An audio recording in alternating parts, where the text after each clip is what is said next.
एक एक ट्रक में ढक्कन जो डबल स्टोरी होती थी उसमें 60 से 70, 80, 85 गाय ट्रक में आई हैं। लेकिन जिले की किसी भी गौशाला में कभी भी जब भी गोरक्षकों ने हमने गाय पकड़ी तो इस गौशाला से अलग किसी ने भी हमारी तरफ हाथ नहीं बढ़ाया।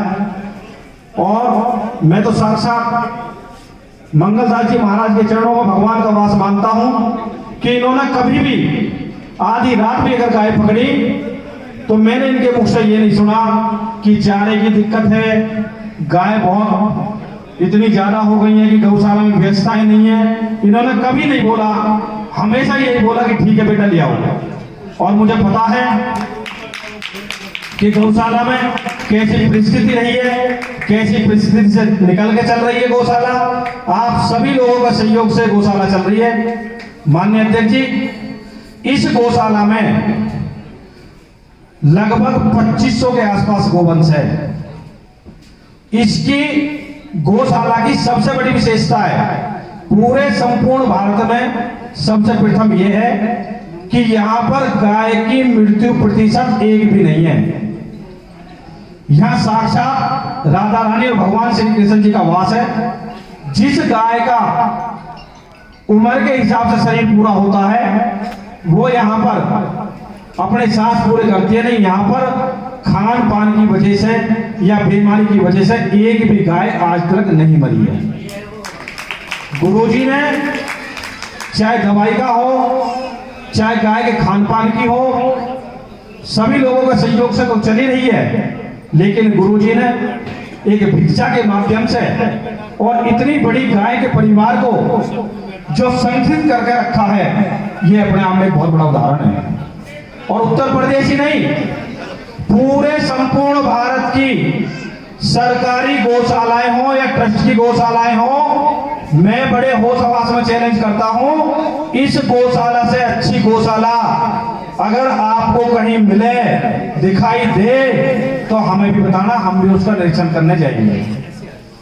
बहुत ही सुंदर व्यवस्था गौ माता के लिए, चाहे कैसी परिस्थिति हो, लेकिन महाराज जी ने कभी गौशाला की तरफ से मुख नहीं मोड़ा, हमेशा गायों को अपना परिवार माना है। जिस टाइम ये गायों के बीच में जाते हैं, एक एक गाय ये सोचती है कि महाराज जी मेरे ऊपर हाथ फेरे, मेरे पास आए। एक एक गाय जानती है महाराज जी को। इस तरीके से हरकत हो जाती है एकदम, जिस भी बाड़े के अंदर जाएंगे कि प्रत्येक गाय महाराज जी को बहुत अच्छी तरह जानती है। आज आप आए हैं, हमें उम्मीद है 2-3 बात हमारी ऐसी हैं। एक तो हमारी गौशाला के चारों तरफ वन विभाग की जमीन है। ऐसी क्या मजबूरी है जिला प्रशासन की कि गौशाला के पास में ही वन विभाग की जमीन को प्राइवेट अधिग्रहण किया जा रहा है, उसको बेच के फार्म हाउस बनाए जा रहे हैं। हमारी गाय अगर घूमने चली जाए तो ऐसे समझो जैसे पाकिस्तान का आदमी, भारत का आदमी पाकिस्तान में चला गया हो। और वे खुलेआम बाउंड्री कर रहे हैं, खुलेआम पेड़ों को काट रहे हैं, उनके ऊपर कोई कार्रवाई नहीं है। एक तो वन विभाग के अधिकारियों को यह आदेश हो जा कि गौशाला जमीन कब्जाने के लिए नहीं है, सिर्फ ये है कि गाय है, अब मौसम खुला है, 4 दिन बारिश है, ठंड है, तो गाय घूमेगी भी।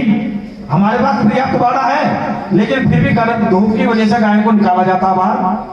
लेकिन जो लोग भूमाफिया किस्म के जो लोग हैं, वो इस जमीन पर अपनी नियत इस तरीके से रख रखे कि वन विभाग की जमीन को अपने स्वार्थ के लिए बेच रहे हैं। दूसरा, एक हमारा रास्ता है, बीच में से जो रास्ता आ रहा है, ये रास्ता अगर कंक्रीट ना हो तो खंजा हो जाएगा, क्योंकि जंगल की गौशाला है। जब लोग 2 किलोमीटर अंदर से निकल के आते हैं तो उनको यही नहीं पता होता कि अंदर है क्या, और जब अंदर आते हैं तो उनको ऐसा लगता कि इतना भगवान श्री कृष्ण जी का इतना सुंदर स्थान, इतनी सुंदर गौशाला, तो लोग एकदम गदगद हो जाते हैं, आनंद हो जाते हैं। एक वो रास्ता हो जाए। तीसरी जो मुख्य है गौशाला की जो परेशानी, जो दिक्कत चल रही है कि महाराज जी के दायरे से बाहर इतना गोवंश के लिए आप ये मान के चलें कि लगभग 2 से 2.5 लाख रुपए पड़ने चाहिए। और जिन लोगों में, चाहे वो जिले के सीपीओ अधिकारी हो, चाहे ग्राम प्रधान हो, चेयरमैन हो या प्रमुख के माध्यम से जो गौशालाएं चल रही हैं, उनमें उन्होंने क्या काम कर रखा है कि व्यापार का काम कर रखा है। उनमें 20-20 गाय हैं और जब महीने पे गिनती होती है तो 100, 200, 250 गाय वहां गिनी जाती हैं। तो एक तो उनपे तो पाबंदी लगी नहीं रही, लेकिन ठीक है, वो जो भी उनका सिस्टम चल रहा है। हमारी गौशाला का गोवंश उत्तर प्रदेश मुख्यमंत्री के सहायता कोष में दर्ज होना चाहिए। ये हमारी मुख्य आपसे निवेदन है, मांग है कि जितना भी हमारा गोवंश है उसकी गिनती होने के बाद जो उत्तर प्रदेश सरकार, जो गौ माता के पुत्र पूजनीय महाराज मुख्यमंत्री योगी आदित्यनाथ जी जो प्रयास गौ माता की रक्षा के लिए कर रहे हैं कि गाय सनातन धर्म की मां है, सृष्टि की मां है, और गाय को बचाना उतना ही अति आवश्यक है कि जितना सनातन धर्म को, तो उनके उस संकल्प के साथ मंगलदास जी महाराज एक मील का पत्थर साबित हो रहे हैं कि वो उनकी परंपरा को जमीनी इस क्षेत्र में नहीं, पूरे पश्चिमी उत्तर प्रदेश में एक संदेश देने का काम कर रहे हैं। तो इस गौशाला को बचाने के लिए बहुत जरूरी यह है कि सरकार की सहायता से हमारी गौशाला को जल्दी से जल्दी जोड़ा जाए। एक मुख्य मांग हमारी जो है गोवंश को लेकर है, जितनी भी लगभग 10,000 एकड़ से ऊपर गोचर जमीन थी, जिसको प्राइवेट बिल्डरों को रोजाना उस पर अधिग्रहण हो रहा है। हमने जिलाधिकारी महोदय को लगभग 200 बार लिख के दे दिया होगा, प्राधिकरण को लिख के दे दिया हमने, सभी अधिकारियों को हमने, कि भाई हमारी ये मांग है कि गोवंश अगर गोचर भूमि खत्म हो जाएगी तो गोवंश जाएगा कहां? इससे बड़ा दुर्भाग्य क्या हो सकता है कि ये सेक्टर के लोग बैठे हैं। प्राधिकरण का ये नियम है कि कुत्ता तो बेडरूम में सो सकता है, लेकिन गाय के लिए पानी की टंकी या पानी या खाना रखने के लिए बाहर, सोसाइटी के बाहर अगर हम कोई भी स्थान चिन्हित करते हैं लगभग 3x3 फुट का या 1x1 मीटर का, तो उसको भी तोड़कर हम पर मुकदमा किया जाता। यानी कि गाय पूरे सेक्टरों में कहीं खोड़ी होने के लिए भी जगह नहीं है।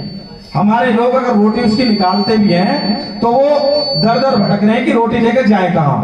और हमारी मांग तो ये है कि सुप्रीम कोर्ट की रूलिंग है, प्राइवेट अधिग्रहण गोचर भूमि का किसी भी परिस्थिति में किसी भी धारा के साथ नहीं किया जा सकता। अगर कोई सरकारी प्लानिंग है उसके अंतर्गत गोचर जमीन के नंबर को आप अधिग्रहण करके उस पैसे से वहीं पर जमीन लेकर उस नंबर को आप वहां ट्रांसफर तो कर सकते हैं, लेकिन प्राइवेट अधिग्रहण नहीं कर सकते। अभी एक किस्सा और मैं आपके नॉलेज में ला दूं, एक उदाहरण के तौर पे, क्योंकि आप मुख्यमंत्री जी को बताओगे तो आपको कागजों में रहना चाहिए। दादरी तहसील का कचेड़ा गांव है, उस गांव की 15 बीघे जमीन वेब सिटी के अंदर 2 लाख रुपए गज के रेट है। मेरे पास कागज है, आपको कागज दूंगा। लगभग 300 करोड़ रुपए की जमीन, और गाजियाबाद के जीडीए के अधिकारियों ने और राज्यपाल महोदया से मिलकर उस जमीन को प्राइवेट अधिग्रहण कर दिया। हम तो ये पूछना चाहते हैं कि सरकार की इस तरीके से जो बदनामी हो रही है, ऐसा इन अधिकारियों पर क्या है कि जो ये सरकार और मुख्यमंत्री जी की उच्च विचारधारा में एक सेंध लगाने का काम कर रहे हैं। उसमें लगभग 40 से 50 लाख लोग रहेंगे सोसाइटी के अंदर। क्या वहां पर सनातन धर्म की मां, इस सृष्टि की मां, जिससे सनातन धर्म का मनुष्य का जीवन है, क्या उसके लिए एक सुंदर गौशाला या भव्य मंदिर नहीं बन सकता था? वेब सिटी ने 2 एकड़ जमीन कुत्तों के घूमने के लिए तो बनाया पार्क, लेकिन दुर्भाग्य यह है कि हमारी सरकार होने के बाद गाय उस सोसाइटी में अंदर प्रवेश नहीं कर सकती।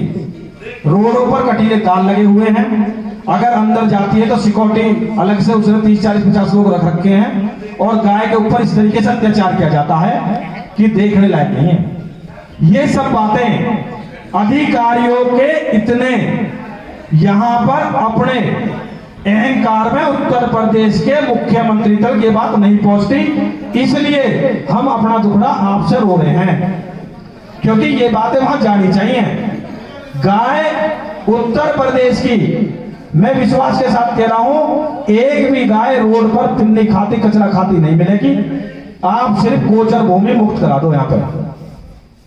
यहां पर गोचर भूमि ही इतनी पर्याप्त है कि 1 लाख गोवंशों को यहां पर आराम से भोजन मिल सकता।